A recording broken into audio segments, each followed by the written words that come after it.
రాష్ట్రానికి వర్ష సూచన జారీ చేసింది వాతావరణ శాఖ. 5 రోజుల పాటు విస్తారంగా వర్షాలు కురుస్తాయని తెలిపింది.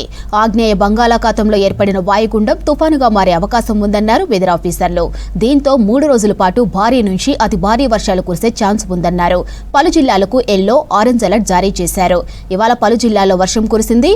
ఇక కల్లాల్లో ఆరబోసిన ధాన్యం తడిసి ముద్దయింది.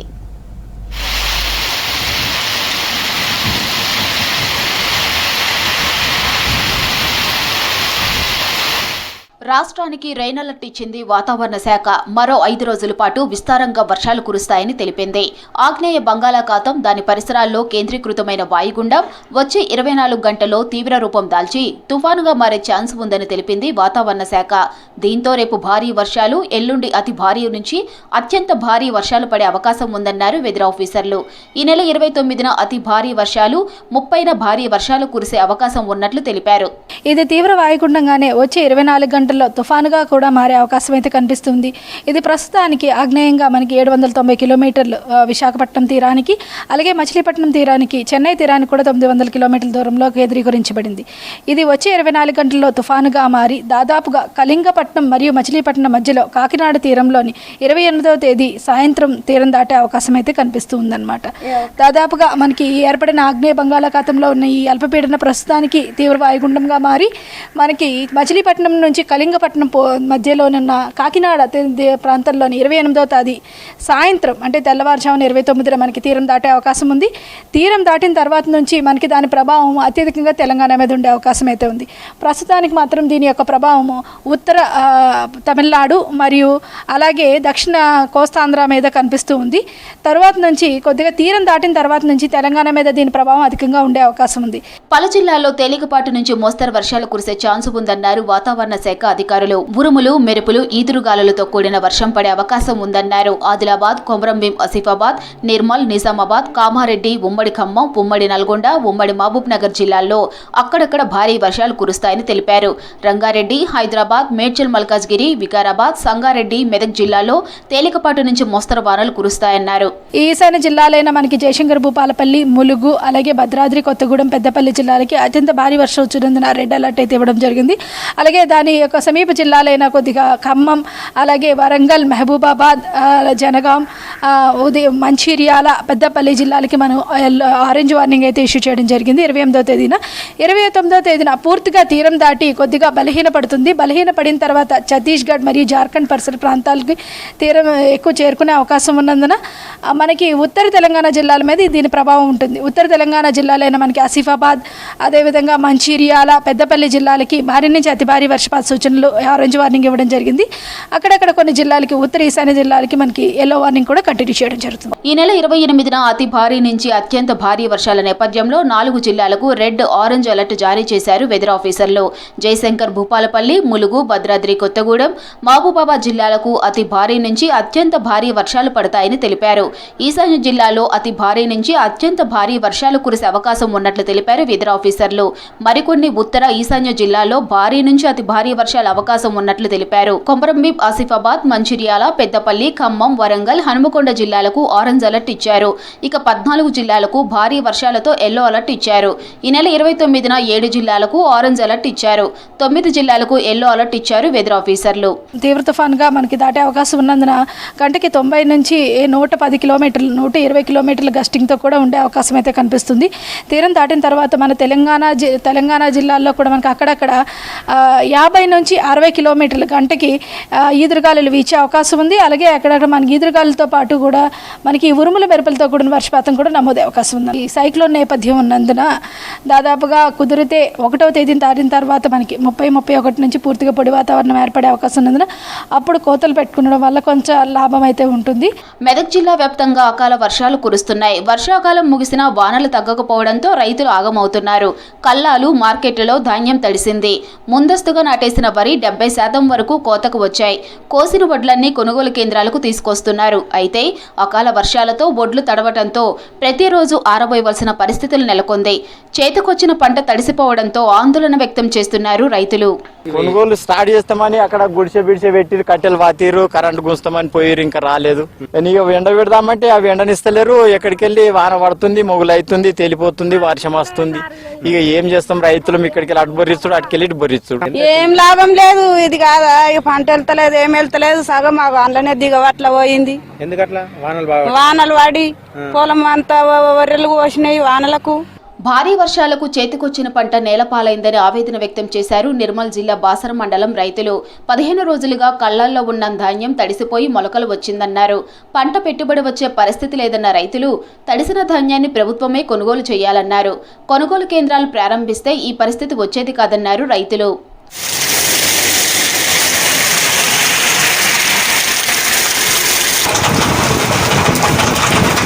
కరీంనగర్ జిల్లా వ్యాప్తంగా రాత్రి భారీ వర్షం కురిసింది. హుజారాబాద్లో కురిసిన భారీ వర్షానికి లోతట్టు ప్రాంతాలు జలమయమయ్యాయి. కల్లాలు, మార్కెట్ యార్డులలోని ధాన్యం తడిసిపోయింది. మరికొన్ని రోజులు వర్ష సూచన ఉండటంతో రైతులు ఆందోళన చెందుతున్నారు.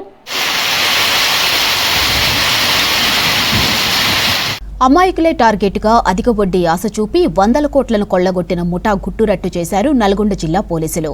నల్గొండ జిల్లాలో పెద్ద ఎత్తున అధిక వడ్డీ పేరుతో డబ్బులు వసూలు చేసిన వారిని అదుపులోకి తీసుకున్నారు. ఇక గిరిజన ప్రాంతాలే టార్గెట్గా 100 కోట్లు వసూలు చేసి ఐటీ కంపెనీ పేరుతో, రియల్ ఎస్టేట్ పేరుతో కోట్ల రూపాయలు వసూలు చేసిన బాలాజీ నాయక్, మధు నాయక్ బుటాను పోలీసులు పట్టుకున్నారు. వారిపై కేసులు నమోదు చేసి రిమాండ్కు తరలించారు.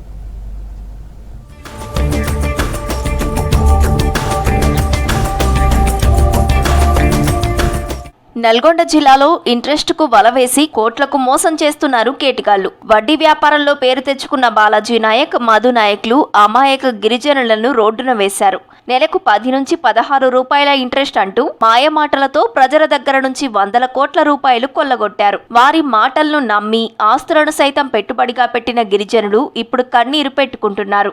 అయితే నిందితులు ఐస్ క్రీం పార్లర్ నుంచి మొదలైన బాలాజీ నాయక్ కథ real estate, software, stock market, wines టెండర్లు అంటూ పలు వ్యాపారాల పేరుతో డబ్బులు సేకరించి విలాస జీవితం గడిపాడు. హైదరాబాద్ లో వెంచర్లు, పబ్లు తనవేనంటూ నకిలీ పత్రాలతో ప్రజలను మోసం చేశాడు.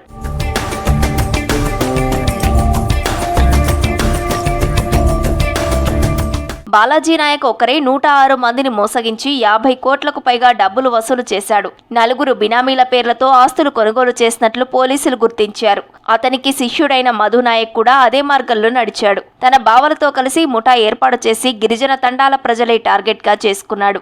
పబ్బులు, స్పాలు, వెంచర్లు, సిమెంట్ ఫ్యాక్టరీ పేర్లతో నమ్మించి కోట్ల రూపాయలు వసూలు చేశాడు. ఒక్కొక్కరికి ప్రామిసరీ నోట్లు రాసిచ్చి ఏజెంట్ల ద్వారా కొత్త డిపాజిట్లు తెచ్చి పాత వారికి వడ్డీ చెల్లిస్తూ కొన్ని సంవత్సరాల పాటు కాలం గడిపారు. కానీ చివరకు డబ్బులు రొటేట్ కాకపోవడంతో పాటు జనం ఫిర్యాదులు చేయడంతో బాలాజీ, మధు నాయక్ల ముఠా పోలీసుల వలలో చిక్కింది. ప్రధాన నిందితులతో పాటు వారికి ఏజెంట్గా పనిచేసిన వారిని సైతం పోలీసులు వదల్లేదు. డిపాజిట్ యాక్ట్ కింద కేసులు నమోదు చేసి ఆస్తులను జప్తు చేశారు పోలీసులు. అధిక వడ్డీ పేరుతో అమాయకులు నష్టపోవద్దని సూచించారు నల్గొండ జిల్లా ఎస్పీ శరత్ చంద్ర పవార్. బాలాజీ నాయక్, మధు నాయక్ బాధితుల కోసం గుడిపల్లి పోలీస్ స్టేషన్లో ప్రత్యేకంగా కౌంటర్లు ఏర్పాటు చేశారు. మిగతా బాలాజీ నాయక్ సంబంధించిన బినామీలు ప్లస్ వాళ్ళ ఏజెంట్స్ని కూడా మనము వాళ్ళ రిమాండ్ చేయడం జరుగుతున్నది. ఇందులో మనము ఇప్పుడు మధుతో పాటు మధు వాళ్ళ బావలు భరత్, బాబు అండ్ రమేష్ వీళ్ళని కూడా రిమాండ్ చేస్తున్నాం. అదే మళ్ళీ బాలాజీ నాయక్ కేసు సంబంధించి రమావత్ రవీందర్, జవహర్ లాల్ వాళ్ళ ఫాదర్, నరేష్, రామ్ ప్రసాద్ అండ్ గణేష్ వీళ్ళందరినీ కూడా మనము రిమాండ్ చేస్తున్నాం. అధిక వడ్డీ, ప్రత్యేక స్కీమ్లు అంటూ డబ్బులు వసూలు చేసే వారి పట్ల జాగ్రత్తగా ఉండాలంటున్నారు పోలీసులు. ప్రపంచమంతా కౌ బేస్డ్ ఆర్గానిక్ ఫార్మింగ్ పై దృష్టి పెట్టిందన్నారు కేంద్ర హోంశాఖ సహాయ మంత్రి బండి సంజయ్. హైదరాబాద్లో తెలంగాణ గోసేవ విభాగం ఆధ్వర్యంలో గోవు పర్యావరణ పరిరక్షణ శాస్త్రీయ విజ్ఞానంపై రాష్ట్ర స్థాయి పరీక్షలు నిర్వహించారు. రాష్ట్ర స్థాయి పరీక్షల్లో విజేతలకు బహుమతులు అందించారు బండి సంజయ్. ఇక గోవును కాపాడితే ప్రకృతిని కాపాడినట్లేనన్నారు. ప్రకృతిని కాపాడితే మన భవిష్యత్తును కాపాడినట్లేనని తెలిపారు కేంద్ర మంత్రి బండి సంజయ్.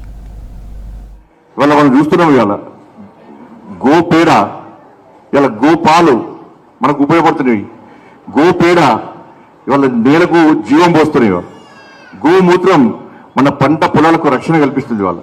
కానీ వాళ్ళ గో సంతతి అంతరించేటువంటి పరిస్థితి, ప్రమాదకర పరిస్థితి ఇవాళ దేశంలో నెలకొన్నదంటే దీని నుంచి ఏ విధంగా మనం కాపాడుకోవాలి మనకు ఆలోచించాల్సిన అవసరం ఉంది.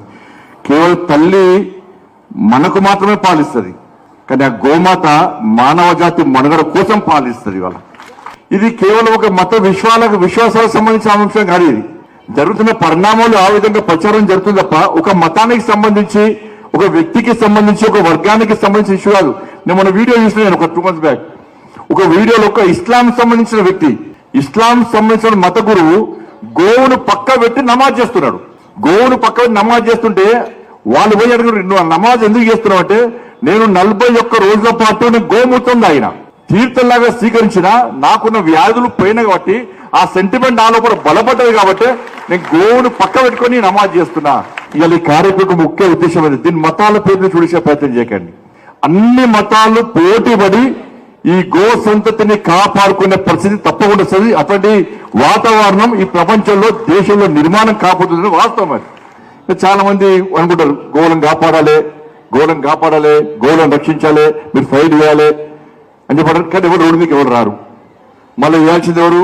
బజరంగదలో, హిందూ ఆయనో, విశ్వ హిందూ పరిషత్తు. కానీ ఇవాళ ఏమైంది పరిస్థితి? గోవులను బలిచ్చి, గోవులను వధించే వాళ్ళ చేతులు తుపాకులు ఉంటున్నాయి. ఎవరైతే గో రక్షణ చేయాలని చెప్పి ఉన్నారో కార్యకర్తలు ఉన్నారో వాళ్ళ మీద కేసులు అవుతున్నాయి. ఈ మతం ఆ మతం కాకుండా అందరూ కూడా ఈ గో సంతతిని కాపాడు కోసం, గో ప్రాముఖ్యతను సమాజానికి వివరించడం కోసం మనమంతు బాధ్యతగా భావించి ముందుకు సాగాల్సిందిగా. స్వయం కృషితోనే యువకులు డెవలప్ అవుతారన్నారు బెల్లంపల్లి ఎమ్మెల్యే వినోద్. మంచిర్యాల జిల్లా బెల్లంపల్లి ఏఎంసీ మైదానంలో సింగరేణి ఆధ్వర్యంలో మెగా జాబ్ మేళా నిర్వహించింది. మంచిర్యాల జిల్లా వ్యాప్తంగా 5,000 మంది నిరుద్యోగులు జాబ్ రిజిస్ట్రేషన్ చేసుకున్నారు. నిరుద్యోగులు ఈ అవకాశాన్ని సద్వినియోగం చేసుకోవాలంటున్న ఎమ్మెల్యే వినోద్తో Sagar face to face.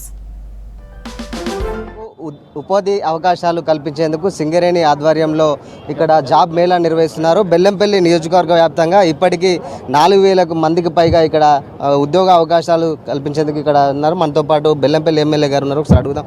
Sir, మొట్టమొదటిసారిగా జాబ్ మేళా నిర్వహించారు, పెద్ద ఎత్తున రెస్పాన్స్ వస్తుంది, ఎట్లా ఉంది సార్? ఎక్సలెంట్ రెస్పాన్స్, చాలా బాగుంది. ఎందుకంటే బెల్లంపల్లి అనేది ఇట్స్ బ్యాక్వర్డ్ ప్లేస్.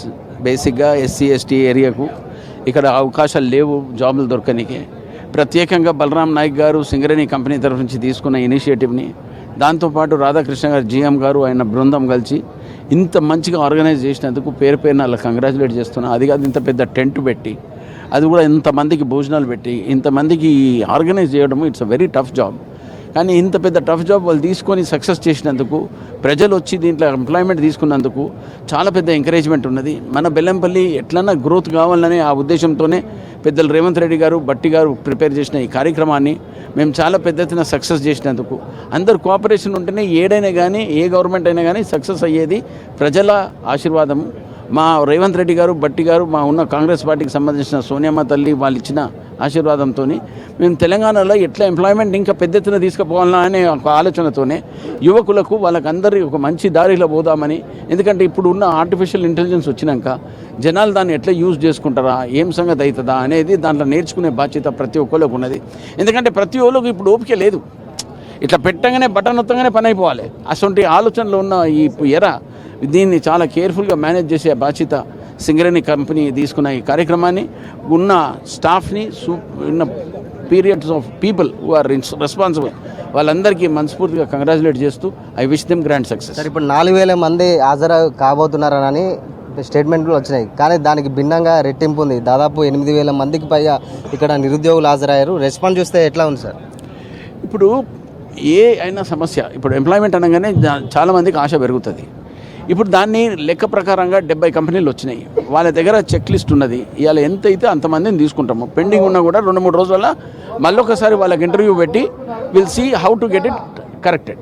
ఇది మొత్తంగా నిరుద్యోగులకు ఉపాధి అవకాశాలు కల్పించేందుకు మంచి చక్కటి అవకాశం లభించింది. ప్రతి ఒక్కరూ ఇటు బెల్లంపల్లి, ఇటు మంచిర్యాల జిల్లా వ్యాప్తంగా ఉన్న నిరుద్యోగ యువకులు ఈ సద్వినియోగం చేసుకోవాలని, ఈ అవకాశాన్ని సద్వినియోగం చేసుకోవాలని చెప్పేసి బెల్లంపల్లి ఎమ్మెల్యే గారు అయితే కోరుతున్న పరిస్థితి కనిపిస్తుంది. కెమెరా పర్సన్ రవితో సాగర్ వీసీ న్యూస్, మంచిర్యాల జిల్లా బెల్లంపల్లి నుంచి. బీఆర్ఎస్ పార్టీ భూస్థాపితం అవ్వడం పక్కా అన్నారు భువనగిరి ఎంపీ చామల కిరణ్ కుమార్ రెడ్డి. జూబ్లీహిల్స్ లో ఎవరి గోబ గుయ్యమంటుందో హరీష్ రావుకు తొందరలోనే తెలుస్తుందన్నారు. ఇక బీఆర్ఎస్ హయాంలో 1,00,000 ఇండ్లు ఎక్కడ కట్టారో ఎవరికి ఇచ్చారో చెప్పాలని డిమాండ్ చేశారు. ఎన్నికలు వచ్చాయనే హరీష్ రావు పనికిమాలిన మాటలు మాట్లాడుతున్నారని చెప్పారు చామల. ఇవాళ మీరు ఎక్కడో మాట్లాడుకుంటా గువ్వ గుయ్యమంటది, చెంప చెల్లుమంటదని మాట్లాడుతారు.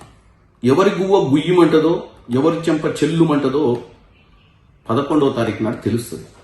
మా మామ 1,00,000 ఇల్లులు కట్టించిండు హైదరాబాద్లో, రేవంత్ రెడ్డి వచ్చి 1,00,000 ఇల్లులు కూల్చిండు హైదరాబాద్ అంటుండు. నిన్న మననే వర్షాకాలం అయిపోయింది, ప్రజలు ఎంత ఇబ్బందులు పడుతున్నారో చూస్తున్నాం.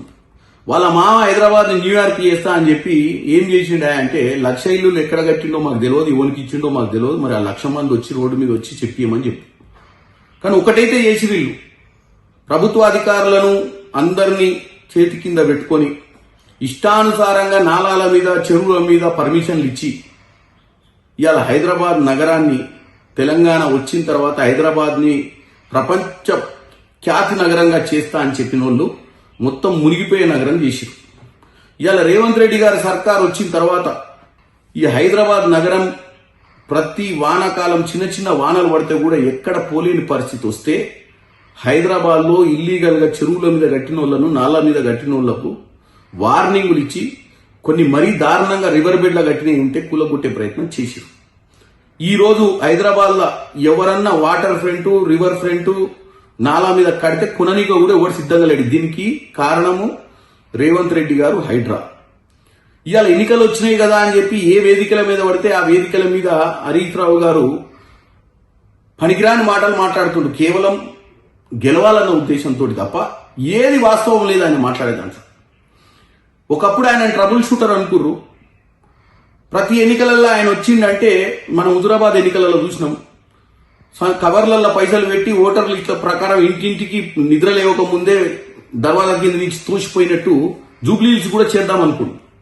చేసి 100% గెలుద్దామన్న ఉద్దేశంతో ఉండే 15 రోజుల క్రితం దాకా కాంగ్రెస్ పార్టీ ఎప్పుడైతే వ్యూహంతో నవీన్ యాదవ్కి టికెట్ ఇచ్చిర్రో అది కాంగ్రెస్ పార్టీ ఇచ్చిన master stroke. Naveen Yadav nomination తోటి క్లియర్ కట్ గా కాంగ్రెస్ పార్టీ గెలుస్తుంది అన్న ఒక ఆలోచన వచ్చి ఇష్టానుసారంగా బావబామర్దులు మాట్లాడుతున్నారు. నేను ఒక్కటే చెప్తున్నా హరీష్ రావు గారు, ఎవరు గూండాలు, ఎవరు డబ్బుల వల వేసి ఓటర్లను మభ్య పెడదామనుకుంటుర్రు, ఎవరు తప్పుడు ప్రచారం చేస్తుర్రో 11వ తారీఖు తేట తెల్లమైపోతుంది. మేం గూండాలకు ఇచ్చినామని చెప్పి నువ్వు చెప్తున్నావు. ఇవాళ నువ్వు కేవలము సెంటిమెంట్ మీద ఓట్లు తెచ్చుకుందాం అనుకున్నావు, డెవలప్మెంట్ మీద కాదు. ఇప్పుడు నవీన్ యాదవ్ అనే వ్యక్తి చేసే ప్రచారం కానీ కాంగ్రెస్ పార్టీ వ్యూహం కానీ నీకు అంతు చిక్కక ఇష్టానుసారంగా మాట్లాడుతున్నావు. ఇది జూబ్లీహిల్స్ ఎన్నికల కోసమే నువ్వు మాట్లాడుతున్నావు. జూబ్లీహిల్స్ ఎన్నికలలో ప్రజల్ని తప్పుదో పట్టేయాలనుకుంటున్నావు. నీ పార్టీ భూస్థాపితం కాకుండా కాపాడుకునే ప్రయత్నం చేస్తున్నావు.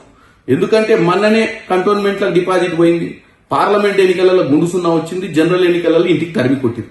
ఈ ఎన్నికలతోటి మీ కార్యకర్తలు కూడా ఎవరు రేపటి నుంచి జెండా కట్టే పరిస్థితి ఉండదని చెప్పి భయంతో నువ్వు మీ బామ్మర్ది ఊరి మీద పడి ఇష్టానుసారంగా మాట్లాడుతున్నారు. 11వ తారీఖు నాడు ఎవరి చెంప చెల్లుమంటదో ఎవరి గువ్వ గుయ్యమంట. ఖమ్మం రెవెన్యూ డివిజన్ పరిధిలో 278 రెవెన్యూ గ్రామాలు, 416 గ్రామ పంచాయతీలు ఉన్నాయి. డివిజన్ విస్తీర్ణం 2939 చదరపు కిలోమీటర్లుగా ఉంది. ఖమ్మం, పాలేరు, మధిర, వైరా నియోజకవర్గాలతో కొనసాగుతున్న ఈ డివిజన్ వ్యాప్తంగా పర్యవేక్షణ ఖమ్మం కేంద్రంగా నిర్వహించడం యంత్రాంగానికి భారంలా మారింది. ఇక ప్రజల నుంచి అందే వినతులు, పరిశీలన ఉద్యోగులకు ఇబ్బందిగా ఉంటుంది. దీంతో డివిజన్ విస్తరించాలని కోరుతున్నారు జిల్లావాసులు.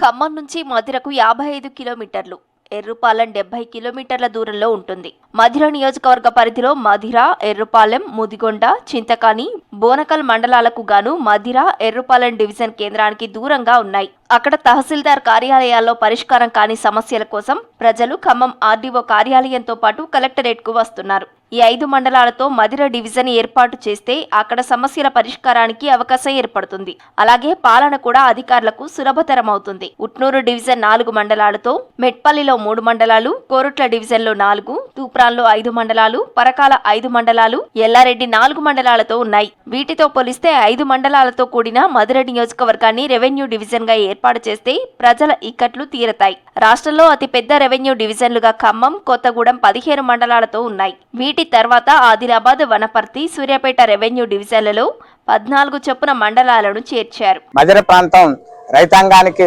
బేసిక్ గా ఉన్న ప్రాంతం. మధిరని రెవెన్యూ డివిజన్ గా చేయాలని చెప్పేసి విజ్ఞప్తి చేస్తున్నాం. ఎందుకంటే ఇక్కడ రైతులు ఎక్కువగా ఉన్నారు. అట్లాగనే చరిత్ర కలిగినది. ఒకప్పుడు తాలూకాగా ఉన్నది. దాన్ని రెవెన్యూ డివిజన్ నుండి ఏర్పడితే బాగుంటుందని చెప్పేసి మేము కోరుతా ఉన్నాము. ఎందుకంటే ప్రతి చిన్న సమస్యకే రైతులు 120 కిలోమీటర్ల ఖమ్మం వెళ్లాల్సిన పరిస్థితులతో ఏర్పడుతుంది. గ్రామ పంచాయతీగా ఉన్నది మండలాల నుండి మున్సిపాలిటీగా ఏర్పడింది. అట్లాగనే జనాభా సంఖ్య కూడా విపరీతంగా పెరిగింది.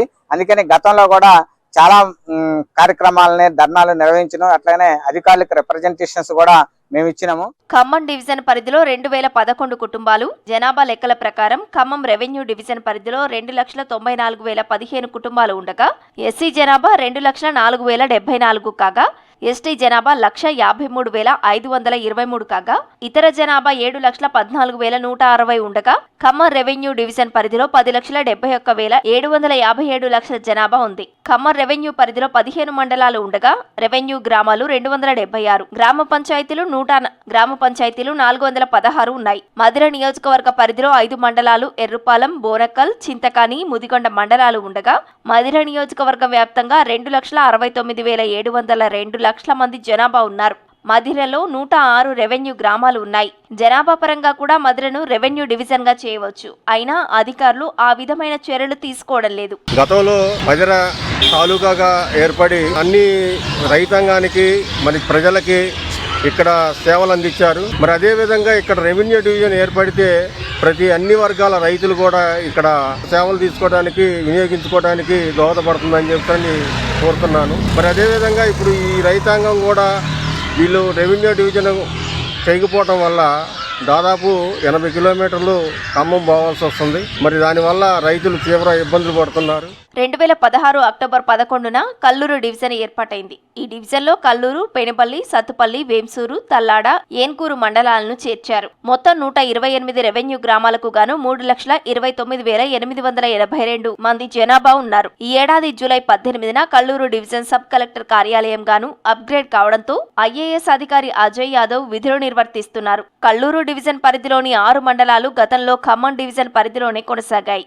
ప్రస్తుతం కల్లూరు డివిజన్ ఏర్పాటుతో అక్కడక్కడే సమస్యలు పరిష్కరిస్తుండగా ఖమ్మంకు వచ్చే ఫిర్యాదులు తగ్గాయి. ఈ విషయాన్ని పరిగణలోకి తీసుకొని మధిర కేంద్రంగా డివిజన్ ఏర్పాటు చేయాలనే వినతులు వెల్లువెత్తుతున్నాయి. తెలంగాణ రాష్ట్రం ఏర్పడిన తర్వాత ఖమ్మం జిల్లాలో మరి మధిర నియోజకవర్గంలో గత ప్రభుత్వం పట్టించుకోకపోవడం వల్ల రెవెన్యూ డివిజన్ రాలేదు. ఇదే రెవెన్యూ డివిజన్ కోసం గతంలో మరి నిరాహార దీక్షలు చేయడం జరిగింది. మరి రెవెన్యూ డివిజన్ విషయంలో మేము ఏర్పాటు చేస్తామని చెప్పి మాట తప్పారు. మధిర డిప్యూటీ సీఎం గా పనిచేస్తున్నటువంటి మల్లు బట్టి విక్రమార్క గారు రెవెన్యూ డివిజన్ కోసం సహాయ సహకారాలు అందిస్తారని అధికారులు స్పందించి మధిర కేంద్రంగా డివిజన్ ఏర్పాటు చేయాలని కోరుతున్నారు స్థానికులు. నిజామాబాద్ జిల్లాలో మొరం అక్రమ రవాణా యథేచ్ఛగా కొనసాగుతుందన్న ఆరోపణలు ఉన్నాయి. కొంతమంది కాంట్రాక్టర్లు ఇల్లీగల్గా మొరం తరలించి సొమ్ము చేసుకుంటున్నారు. అటవీ ఎసెండ్ భూముల్లో తవ్వకాలు చేస్తున్నారు అక్రమార్కులు. ఇక నిబంధనలకు విరుద్ధంగా మైనింగ్ చేస్తున్న అక్రమార్కులపై చర్యలు తీసుకోవాలని డిమాండ్ చేస్తున్నారు స్థానికులు.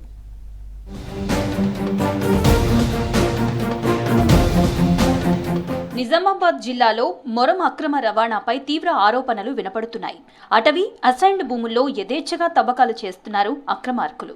నిబంధనలకు విరుద్ధంగా మైనింగ్ చేస్తున్నారన్న విమర్శలు ఉన్నాయి. నిజామాబాద్ రూరల్ మండలంతో పాటు మోపాల్, డిచ్పల్లి, దర్పల్లి, ఇందల్వాయి, జక్రాన్పల్లి మండలాల్లో తవ్వకాలు జరుగుతున్నాయి. అధికారులు వేబిల్లులు జారీ చేసి చేతులు దులుపుకుంటున్నారని విమర్శలు ఉన్నాయి.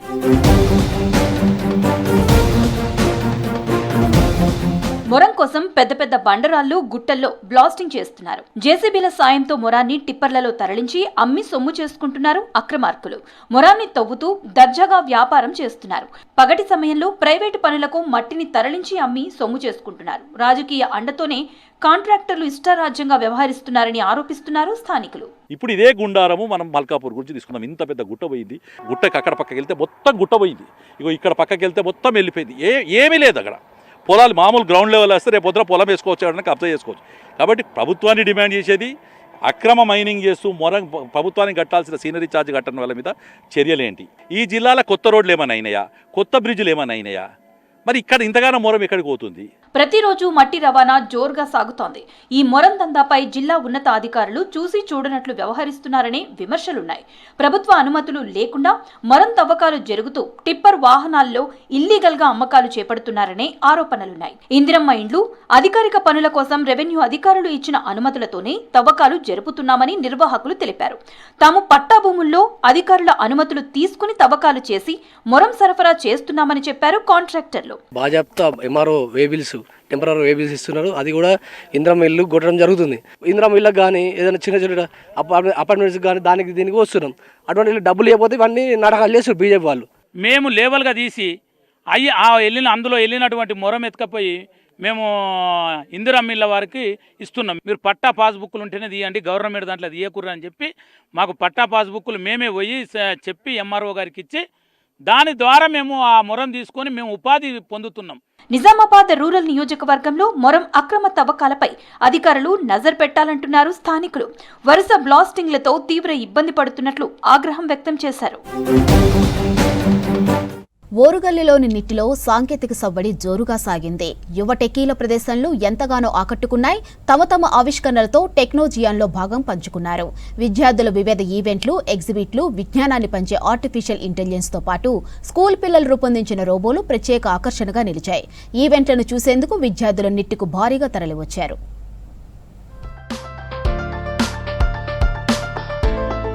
వరంగల్ నిట్లో టెక్నోజియాన్ 25 ఇంజనీర్స్ తో సందడిగా మారింది. ఈ సాంకేతికోత్సవానికి దేశంలోని వివిధ రాష్ట్రాల నుంచి ఇంజనీరింగ్ విద్యార్థులు తరలివచ్చారు. 2 రోజుల పాటు ఈ ఉత్సవాలు జరిగాయి. వివిధ కేటగిరీలో విద్యార్థుల ఈవెంట్స్ కొనసాగాయి. తమ ఆవిష్కరణలతో టెక్నోజియాన్ లో భాగం పంచుకున్నారు. ఇక్కడ నిర్వహిస్తున్న వివిధ విభాగాల్లో ఉత్సాహంగా పోటీపడ్డారు. టెక్నోజియాన్ లో భాగంగా విద్యార్థులు నిర్వహించిన ప్రదర్శనలు ఆకట్టుకున్నాయి. వివిధ పరిశోధనల అంశాలతో విద్యార్థుల సాంకేతిక నైపుణ్యాలు ఆకట్టుకున్నాయి. కెమిస్ట్రీ సొసైటీ ఆర్గనైజ్ చేస్తున్న ఈవెంట్. దీంట్లో 3 లెవెల్లు ఉంటాయి. ఫస్ట్ లెవెల్ ఏమో వాల్యూమ్ ప్రెసిషన్, అంటే పిపెట్ తీసుకునో లేకపోతే బీకర్స్ తీసుకునో ఇచ్చిన చెట్స్లో ఇచ్చిన వాల్యూమ్ని అప్రాక్సిమేట్గా లేకపోతే అక్యురేట్గా మెజర్ చేయాలి 2 రేర్ వరకు. అది లెవెల్ 1. లెవెల్ 1ని ఒకవేళ వాల్యూమ్ కరెక్ట్గా మెజర్ చేసి మేము విన్నర్ డిసైడ్ చేస్తే వాళ్ళు లెవెల్ 2కి పాస్ అవుతారు అనమాట. ఫర్ ఎగ్జాంపుల్ ఇలా ఇక్కడ కార్ బొమ్మ ఉంది, ఇక్కడ బోన్ బొమ్మ ఉంది, అంటే కార్ ప్లస్ బోన్ కార్బన్, అలా మనం గెస్ చేయాలి. అది టైమర్ ఉంటుంది. 1 minute టైమర్లో 7 మినిమం 7 చెప్పాలి. చెప్తే 7 చెప్పిన వాళ్ళు క్వాలిఫై అవుతారు నెక్స్ట్ లెవెల్కి. క్వాలిఫై అవుతే 3rd లెవెల్ కెమ్ పజిల్ అనమాట. 3 క్వాలిఫై అయ్యి లైక్ లాస్ట్కి maximum number of words create చేస్తే వాళ్ళే విన్నర్ అవుతారు. భవిష్యత్తులో భౌతికంగా మానవులకు కృత్రిమ రోబోలతో ఏ విధంగా పనులు ఉపయోగపడతాయనేది చూపించేలా విద్యార్థుల ప్రదర్శనలు కొనసాగాయి. రోబోలతో నిర్వహించిన గేమ్ అందరినీ ఆకట్టుకుంది. సర్కిల్లో ఉన్న బెలూన్స్ ను తమ రోబోతో బ్లాస్ట్ చేయాలి, లేదా పోటీలో ఉన్న ఇతర రోబోలను సర్కిల్ నుంచి బయటకు పంపించాలి. విజ్ఞానంతో పాటు వినోదాన్ని అందించేలా ఈ రోబోలను రూపొందించారు. పిల్లల నుంచి పెద్దల వరకు ఇష్టపడే గన్స్ తో గేమ్ కూడా ఆకట్టుకుంది. సెన్సార్ తో ఉండటంతో ఫైరింగ్ చేసినప్పుడు కరెక్ట్ పొజిషన్ లో తాకితే ఎదుటివారి ఎనర్జీ తగ్గిపోతుంది. ఇలా ఆ గేమ్ ను తయారు చేశారు. వీటిని ఎంజాయ్ చేయడంతో పాటు సాంకేతిక విప్లవం తెలుసుకునే అవకాశం వచ్చిందన్నారు విద్యార్థులు. మా రోబోటిక్స్ క్లబ్ సుమో వార్స్ అని ఒక ఈవెంట్ చేస్తున్నాం. ఈ ఈవెంట్లో ఒక అరీనాలో 3 రోబోట్స్ ఉంటాయి. ఈ హెక్సాగనల్ అరీనాలో 3 రోబోట్స్ ఉంటాయి. ఒక్కొక్క రోబోట్ మీద ఒక బెలూను, దాంతోపాటు ఒక పుల్ల లెక్క ఉంటుంది. సో ప్రొసీజర్ ఏంటంటే ఒక రోబోట్ అపోనెంట్ ఉన్న 2 రోబోట్స్ని అరీనా నుంచి బయటకు తోస్తే పాయింట్స్ వస్తాయి. ఒకవేళ దాని మీద ఉన్న బెలూన్ పాప్ అయితే దానివల్ల ఇంకా ఎక్కువ పాయింట్స్ వస్తాయి. ఈ గేమ్ అనేది బేసికలీ బ్లేజ్ అనమాట. మేము దీన్ని పబ్జీలో మనం యూజువల్గా ఆడే టీమ్ డెత్ మ్యాచెస్ కానీ ఏదైనా క్లాస్ స్క్వాడ్ కానీ ఫ్రీ ఫైర్లో ఆడేది దాన్ని ఇంప్లికేట్ చేయడానికి ట్రై చేసాము. చేతిలో గన్ ఉంటుంది. లైక్ 2 teams ఉంటాయి. Team of 2 players. Each will be having a gun and we're inserting IR transmitter here. And will be having IR receiver here. And ఒకవేళ బుల్లెట్ పైన షూట్ అవుతే ఇక్కడ ఫీడ్బ్యాక్ వస్తుంది. అండ్ మేము షూట్ చేసిన ప్రతిసారి ఇక్కడ ట్రాన్స్మిటింగ్కి బుల్లెట్స్ మారుతూ ఉంటాయి. అండ్ రిసీవ్ చేసుకున్నప్పుడు కూడా మాకు తగులుతున్నట్టు ఇక్కడ ఇండికేషన్ మార్పిస్తూ ఉంటాం. నిట్లో ఆహ్లాదకరమైన వాతావరణంతో టెక్నోజియాన్ 25 ఘనంగా ముగిసింది. నిత్యం చదువులతో కుస్తీ పట్టే ఇంజనీరింగ్ విద్యార్థులు ప్రయోగాలతో పాటు స్పోర్ట్స్ తో ఎంజాయ్ చేశారు. ఇది విద్యార్థుల మనోవికాసానికి, మానసిక ప్రశాంతతకు ఉపయోగపడతాయి. ఈ ఈవెంట్ తో పలు కొత్త పరిశోధనలు చేయడానికి ఆసక్తి కలిగిస్తుందనే భావన వ్యక్తమైంది. సోయా రైతులను దోపిడీ చేస్తున్న ప్రైవేటు వ్యాపారులు ధరలో దగా చేస్తున్నారు. తక్కువ ధరకు కొనుగోలు చేస్తూ రైతులను లూటీ చేస్తున్నారు ప్రైవేటు వ్యాపారులు. ఇక మద్దతు ధరతో సోయా కొనుగోలు చేయడానికి అధికారులు ఎందుకు జాప్యం చేస్తున్నారని ప్రశ్నిస్తున్నారు రైతులు.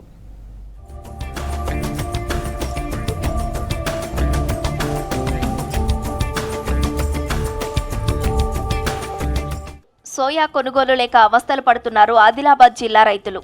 సర్కార్ కొనుగోలు ప్రారంభించకపోవడంతో ప్రైవేటు వ్యాపారులకు అమ్ముకుంటున్నారు.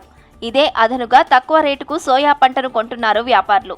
సోయా పంట క్వింటాల్కు 5,328 రూపాయలు మద్దతు ధర ఉంది. ప్రైవేటు వ్యాపారులు క్వింటాల్కు 1,500 ఇస్తున్నారని రైతులు చెబుతున్నారు. సోయా కానీ పత్తి కానీ అతివృష్టి అనావృష్టితోని పత్తి ఈల్డ్ తగ్గింది, సోయా తగ్గింది. దాన్ని దృష్టిలో పెట్టుకొని మన రాష్ట్ర గవర్నమెంట్ కానీ కేంద్ర గవర్నమెంట్ కానీ వీళ్ళకు ఎన్నడూ పంట చేతికి వస్తాయని వాళ్ళకి గుర్తు. మరి ఇంత లేట్ అయితే రైతులకు పత్తి ఏరే కానీ సోయాబీన్లు తీయ కానీ ఇవన్నిటికి ప్రాబ్లాలు. మళ్ళీ వర్షాలు పడుతున్నాయి, ఎండబెట్టుడు తీసుడు నానుడు ఇవంతా ఇబ్బందులు ఉన్నాయి. 15-20% తేమ శాతం ఉన్నా కానీ పత్తి కానీ సోయా కానీ జల్దీ రైతుల దగ్గర తీసుకుంటేనే రైతులు ఏమన్నా బాగుపడతారని మేము కోరుకుంటున్నాం. వర్షాలకు పంట దిగుబడి తగ్గిందంటున్నారు రైతులు. పంట తడిసిపోయి మొలకలు వచ్చాయని ఆవేదన వ్యక్తం చేస్తున్నారు. దీంతో వ్యాపారులు తక్కువ రేటుకు కొంటున్నారని చెబుతున్నారు. ప్రైవేటు వ్యాపారుల వల్ల తీవ్రంగా నష్టపోతున్నామంటున్నారు రైతులు.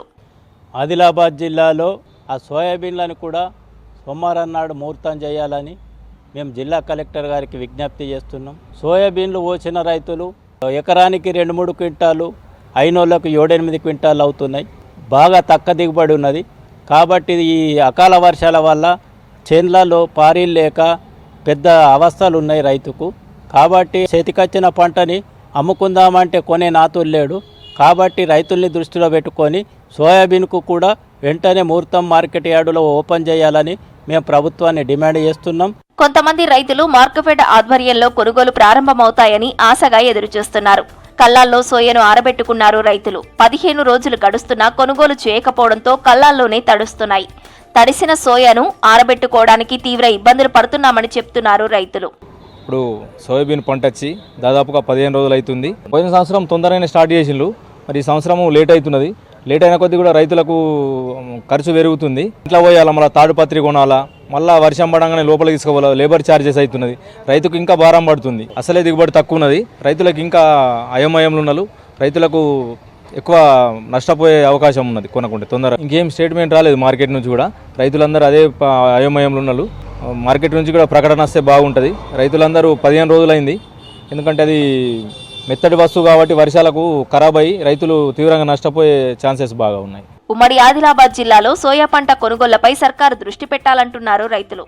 అధికారులు కొనుగోళ్లను ప్రారంభించాలని కోరుతున్నారు. పత్తి పంట రైతులను ముంచే పంటగా మారింది. కాటన్ సాగు చేస్తే కీటకాలు కాటేస్తున్నాయి. ఇక పంటలను మింగేస్తున్నాయి. పైసా ఆదాయం రాక అప్పుల కుప్పలను పెంచుతున్నాయి. నష్టాల పంటకు రామ్ చెప్పారు రైతులు. లాభాలు కురిపించే మొక్కజొన్న సాగుపై ఆసక్తి చూపిస్తున్నారు. మొక్కజొన్న పంట ఈ సాగు కాసుల వర్షం కురిపిస్తుందన్నారు ఉమ్మడి ఆదిలాబాద్ జిల్లా రైతులు.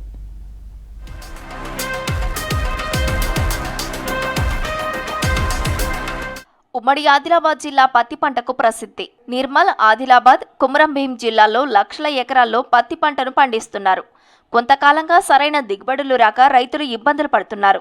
2 నెలల పాటు కురిసిన వర్షాలకు పత్తికాయలు రాలిపోయి మురిగిపోయాయి. పూత చచ్చిపోయింది. దీంతో దిగుబడి పడిపోయింది. పెట్టుబడి వచ్చే పరిస్థితి లేదని ఆవేదన వ్యక్తం చేస్తున్నారు రైతులు. ఖరీఫ్లో కాటన్కు బదులుగా మొక్కజొన్న సాగు చేశారు చాలా మంది రైతులు. ఆదిలాబాద్ జిల్లాలో గత ఏడాది 15,000 ఎకరాల్లో మొక్కజొన్న సాగు చేస్తే ఈసారి 30,000కు పెరిగింది. ఏజెన్సీలోనూ గిరిజన రైతులు పత్తికి బదులుగా మొక్కజొన్న సాగు చేశారు. నిర్మల్ జిల్లాలో 80,000 ఎకరాల్లో మొక్కజొన్న సాగు చేశారు. పంట మార్పుతో లాభాలు వచ్చాయంటున్నారు రైతులు. నేను ప్రస్తుతానికైతే మక్క వేసాను. మక్క దిగుబడి చాలా బాగుంది. ఎందుకంటే పత్తి కూడా వేసాను. పత్తిలో ఏమంటే పెట్టుబడి ఎక్కువ అవుతుంది. దానివల్ల పత్తి దిగుబడి వచ్చినా దాని ఖర్చులకు మెయింటెనెన్స్కు సరిపోవడం లేదు. అందువల్ల నేను బాగా ఆలోచించి ఒక 5 ఎకరాలు మక్క వేసాను. 5 ఎకరాల మక్కల నాకు ఒక 200 క్వింటాలు మక్కలు వెళ్ళినాయి. దిగుబడి బాగా వచ్చింది. ఖర్చు చాలా అంటే చాలా తక్కువ, దిగుబడి మాత్రం మస్తు అధికంగా వచ్చింది. దానివల్ల నేను చాలా సంతోషిస్తున్నాను. పత్తి పంటతో పోల్చితే మొక్కజొన్న సాగుకు పెట్టుబడి ఖర్చు తక్కువ.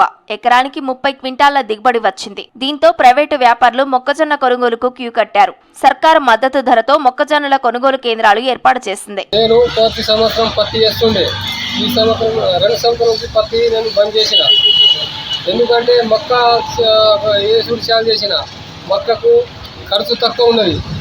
పత్తికి 4-5 సార్లు అడుగు మందు వేస్తున్నా, ఏం దిగుబడి వస్తలేదు. పై మందు 4-5 సార్లు వేస్తున్నా, దిగుబడి వస్తలేదు. కావున పత్తి ఖర్చు ఎక్కువ ఉండట్లా నేను మొక్క పంట ప్రారంభించిన. మొక్క పంటలో నాకు దిగుబడి మంచిగా వస్తుంది. ఎకరంకు 40 క్వింటలు వస్తుంది. మొక్కజొన్న సాగుతో ఎకరాకు 40,000 ఆదాయం వచ్చిందంటున్నారు రైతులు. రెండో పంటగా శనగను సాగు చేస్తామంటున్నారు.